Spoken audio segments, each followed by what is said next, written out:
Principal madam, तसेच एलेव्ही school gospel charitable ट्रस्टचे trustee Shekharan sir, Shekharan madam, Jasmine madam, Bhuvan sir, आज एलेवी मिडिल स्कूल में 26 जनवरी के ध्वजारोहण के कार्यक्रम में मुझे बुलाया गया, उसके लिए उनका सभी के दिल से स्वागत करता हूं। और 26 जनवरी को दिन सबको 26 जनवरी के दिन की सबको दिल से हार्दिक हार्दिक शुभकामना देता हूं। आज 26 जनवरी ये दिन अपने लिए सबके लिए बहुत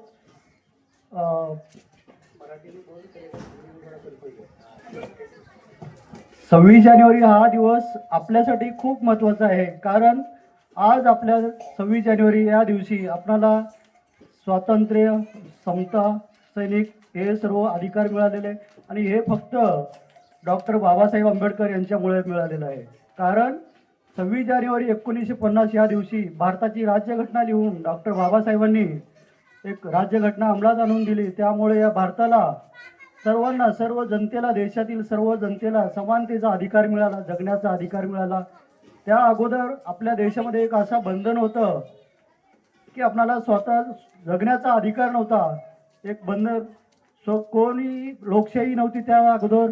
त्या टायमाला बाबासाहेबांनी त्यावेळेस घटना समितीचा मसुदा तयार करून 26 जानेवारी 1950 रोजी घटना अंमलात आणली। तेव्हापासून आपल्याला या देशामध्ये सर्वांना समानतेचा अधिकार मिळाला। म्हणून आज हा 26 जानेवारी हा दिवस महत्त्वाचा म्हणून या देशामध्ये सर्वत्र साजरा केला जातो।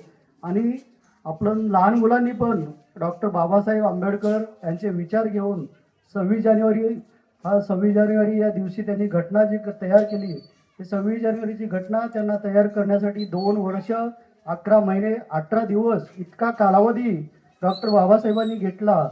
ते इतक्या कालावधीमध्ये त्यांना किती त्रास सहन करावा लागला हे त्यांनाच माहिती आहे। पण आज आपण जे बघतो या देशामध्ये लोकशाही नाही, हुकुमशाही चालत आहे। हुकुमशाहीमुळे आज घटना बदलण्याचा काय या सरकारचा प्लॅन चालू आहे। पण ते लोकशाहीमुळे आज जर आपण सुशिक्षित झालो, शिक्षित झालो, तर घटना काय असते कायद्याबद्दल माहिती घेणं हे आपलं कर्तव्य आहे। म्हणून मुलांना एकच संदेश देतो की तुम्ही शिक्षण घ्या, शिक्षण समजून घ्या आणि स्वतः पुढे जाऊन या घटना समितीच्या बद्दल माहिती करून 26 जानेवारी काय असते, कशामुळे साजरा आपण करतो, 15 ऑगस्ट का साजरा करतो याचं महत्त्व जाणून घ्या। आणि महत्त्व जाणून टीचर लोकांना पण मी एक विनंती करतो की एवढेच एक मी हात जोडून विनंती सांगतो की आपण मी बऱ्याच ठिकाणी बघत असतो की 26 जानेवारी आता भरपूर ठिकाणी बघितलं मी का आपण 26 जानेवारी साजऱ्या करतात, 15 ऑगस्ट का साजरे करतात, लहान मुलं असे क्वेश्चन करतात। त्यांना 26 जानेवारी आणि 15 ऑगस्टच्या बद्दल जास्त माहिती नसते की का नेमकं कारण काय साजरा करण्याचं।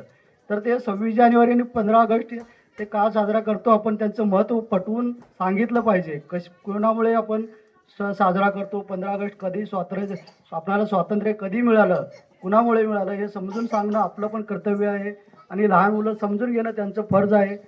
एवढंच मी सांगून 2 शब्द माझे संपवतो। मला इथे बोलण्याचा मान मिळाल्याबद्दल मी सर्वांचा आभारी आहे। जय हिंद, जय भारत।